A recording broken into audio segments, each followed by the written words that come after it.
7 men have been jailed following the murder of Mohammed Usman Mirza in an apparent revenge attack for the attempted murder of another man 2 months earlier. Following a 7-week trial at the Old Bailey, Tyler Moore, who's 21, was convicted of murder, and on Monday, the 14th of November, he was sentenced in the same court to life to serve a minimum term of 20 years. There were 2 other men who were found guilty of manslaughter, and they have been sentenced as follows. So Moeez Bangash from Ilford has been sentenced to life in prison with a minimum term of 14 years. Jonathan Makengo from Ilford has been sentenced to 16 years in prison. This follows an earlier 10-week trial that concluded back in October 2021 that saw 3 men all convicted of Usman's murder, and they are London Beqa. He was sentenced to life imprisonment to serve a minimum of 14 years. Shariq Khan was sentenced to life imprisonment to serve a minimum of 25 years, and Hassan Riaz was sentenced to life imprisonment to serve a minimum of 24 years. During the latter trial, restrictions around naming the 18-year-old found guilty of murder were lifted, and he can now be named as Omari Thompson from Ilford, and he was also sentenced to life imprisonment to serve a minimum of 15 years. So the 7 defendants will serve a combined total of 128 years in prison before being eligible for parole. Detective Chief Inspector Kelly Allen said, "I would firstly like to pay tribute to Usman's family, who have had to endure 2 trials to see all of these responsible for his murder brought to justice." So the reason why there was 2 trials was it was COVID restrictions in place at the time, so the defendants' trials were split. She went on to say, "I cannot imagine how difficult it has been to go through this process twice and hear these harrowing details repeated a second time. I hope that today's verdict can begin to offer some comfort that the men who took Usman's life will rightly pay for their actions." While all of these men may have played different roles in what happened to Usman, it was clear to us and the jury that this was a carefully planned attack with Usman as the sole target. Nothing had been left to chance. They were out for a revenge attack, and they believed Usman had orchestrated against their friend.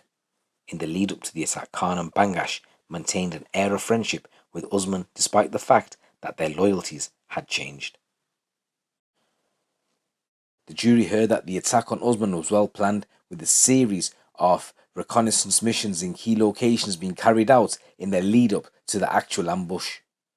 On the day of the attack, Usman, who was known as Specs to his friends, got into a car with Shariq Khan and was driven to a block of garages, which was a pre-selected site where the ambush would be carried out. Members of the public who called 999 as the attack was taking place reported seeing men with knives attacking Usman, who was calling for help. In the lead up to the attack, jurors heard that witnesses saw multiple men chasing Usman from an alleyway that leads to a block of garages on Hursley Gardens. The assailants fled the scene in different directions. When police arrived, they found Usman unresponsive. He was helped by members of the public, and one witness had heard Usman use the nickname of one of the men who attacked him. So looking into this case a little bit further, the jurors heard that Mohammed Usman had allegedly been involved in a case of wholly uncompromising and severe violence in September 2019 after a man named Atiq Rahimi and his friend were attacked in their Audi. The prosecutor stated that Rahimi was shot at least twice at point blank range in the face, causing a horrific injury, and had to scramble into the back of the vehicle to avoid an attack with the machete. He was also shot in the hip area. It's believed that the suspects in this incident fled to the area of Wanstead Flats in Ilford, where they torched their stolen insignia vehicle. Over the coming weeks, several people were arrested and charged in connection with these events, with Rahimi going on to survive the attack despite his injuries. The prosecutor continued, "The attack, plainly attempted murder, had all the hallmarkings of pre-planning and is characteristic of those operating in the world of serious and organised crime." Police wanted to question Mohammed about the incident as he had featured heavily in the investigation, but he remained at large and was therefore accessible to those seeking revenge. He added that, as evidence will show, and before the police could arrest him, Mohammed Mirza was murdered as part of a pre-planned, highly orchestrated attack.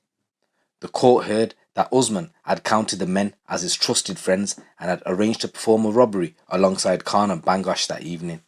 However, he was unaware that their loyalties had now reportedly shifted to Rahimi despite their history together as friends. It's believed that these lads had set up Mirza and they were going to ambush him. So it's believed that after leaving Mohammed to die from his injuries, they torched the vehicle that they were travelling in and the clothes, and then they went to a massage parlour in Swiss Cottage where they had a murder debrief. DCI Kelly added, this was a sophisticated plan that was clearly some days in the making. They ensured that they had enough stolen vehicles to help them carry out the attack and then attempt to cover their tracks. We also know that the defendants were in and around the area where Usman was killed hours before they launched their attack. There is no doubt that this was premeditated. CCTV demonstrated they carried out a number of reconnaissance to pinpoint where they would carry out each part of their plan, from the attack itself to burn sites and pickup locations. They then all headed over to Swiss Cottage for what we can assume was a debrief after Usman's murder. However, thanks to the bravery of witnesses to come forward and report what they saw or heard, detectives were able to track them down and piece together the events surrounding Usman's death and bring his killers to justice. So as police rushed to the attack, witnesses reported a car set on fire in the garages on Hursley Gardens.